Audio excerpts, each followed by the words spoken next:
वो नेचर दो भागों में बटा होता है। पहला प्रत्यक्ष खर्चे जिसे हम क्या बोलते हैं डायरेक्ट एक्सपेंसेस, और डायरेक्ट एक्सपेंसेस का दूसरा नाम क्या होता है अनावर्ती व्यय, जिसे हम अंग्रेजी में क्या बोलते हैं non recurring expenses. Non recurring expenses का मतलब कि मतलब ऐसे खर्चे जो माल को प्रेषणी के गोदाम तक लाते समय किए जाते हैं, इसको हम क्या बोलते हैं कि ऐसे खर्चे जो माल को प्रेषणी के गोदाम तक पहुंचाते समय किए जाते हैं, जैसे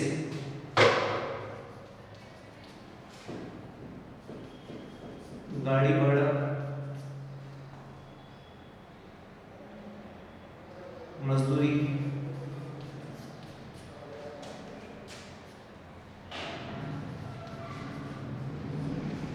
चुंगी,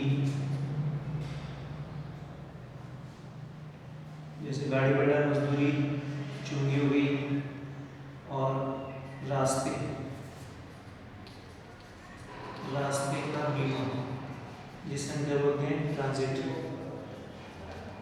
ट्रांजिट इंश्योरेंस।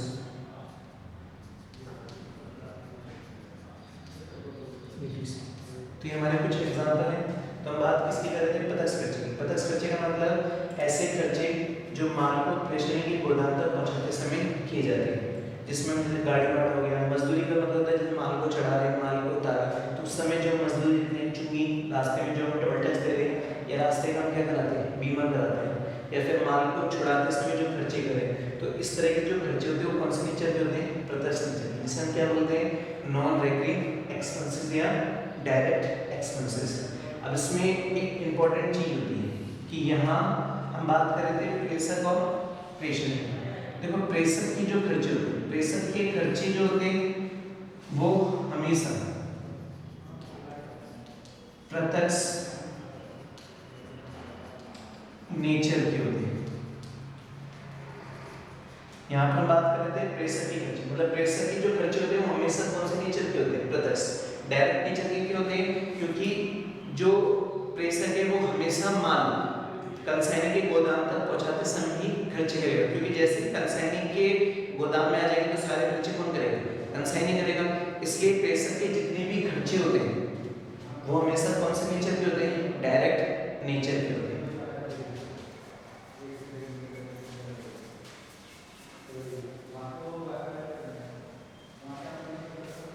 अब हम सेकंड किसकी बात करते हैं अप्रत्यक्ष खर्चे, जिसे हम क्या बोलते हैं इनडायरेक्ट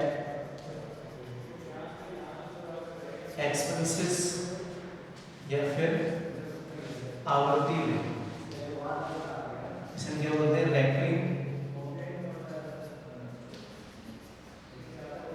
एक्सपेंसेस। मतलब ऐसे खर्चे जो प्रेषणी के गोदाम में आने के बाद किए जाते हैं,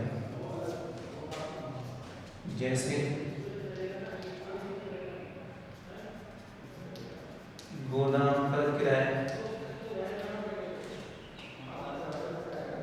विज्ञापन में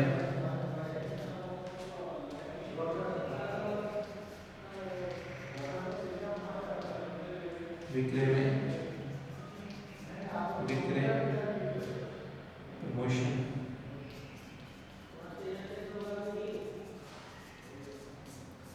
तो कहने का मतलब क्या है कि अप्रत्यक्ष खर्चे, अप्रत्यक्ष का मतलब जिसे हम क्या बोलते हैं इनडायरेक्ट एक्सपेंसेस, या फिर हम इसको क्या बोल सकते हैं दूसरी भाषा में आवर्ती व्यय। आवर्ती का मतलब रेकरिंग एक्सपेंसेस, मतलब ऐसे खर्चे जो प्रेषणी के गोदाम में आने के बाद किए जाते हैं।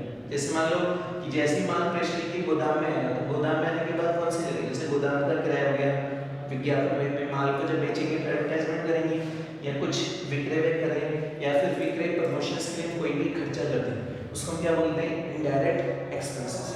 कई बार एग्जाम में क्वेश्चन बन जाता है कि डायरेक्ट एक्सपेंसेस या इनडायरेक्ट एक्सपेंसेस के कोई दो एग्जांपल बताइए। एक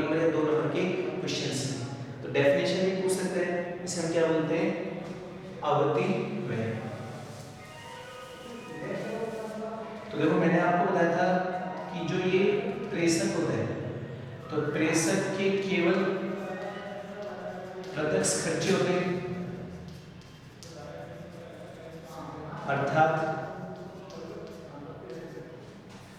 अर्थात इसके हमेशा प्रत्यक्ष खर्चे होंगे। अब बात किसकी हो रही थी? प्रेषणी। लेकिन प्रेषणी के खर्चे प्रत्यक्ष व अप्रत्यक्ष दोनों हो सकते हैं। तो प्रेषणी के जो खर्चे होते हैं वो प्रत्यक्ष और अप्रत्यक्ष दोनों हो सकते हैं। क्यों? क्योंकि प्रेषणी क्या करेगा? माल को लाते समय जो खर्चे करेगा प्रत्यक्ष, और माल को लाने के बाद गोदाम में जो खर्चे करेगा वो अप्रत्यक्ष होते हैं। इसलिए प्रेषणी के खर्चे दो भागों में बांटे जाते हैं, प्रत्यक्ष और अप्रत्यक्ष। लेकिन जो प्रेषक के खर्चे होते हैं वो केवल और केवल प्रत्यक्ष होते हैं, अर्थात वो कौन से नेचर के होंगे? डायरेक्ट नेचर के, मतलब उसमें हम इनडायरेक्ट एक्सपेंसेस नहीं होते। प्रेषणी के दोनों हो सकते हैं, डायरेक्ट भी हो सकते हैं और इनडायरेक्ट भी हो सकते हैं। तो हम बात कर रहे थे बिना विकीय माल का मूल्यांकन। तो बिना विकीय माल के मूल्यांकन में केवल और केवल हम प्रत्यक्ष खर्चे लेते हैं, जो कौन कर रहा है? प्रेषक और प्रेषणी दोनों की हमने कौन से खर्चे लेंगे? प्रत्यक्ष खर्चे लेंगे। तो इस तरह हम क्या करेंगे? इसका वैल्यूएशन करेंगे। तो मैं अब इसका फॉर्मेट आपको सिखाऊंगा।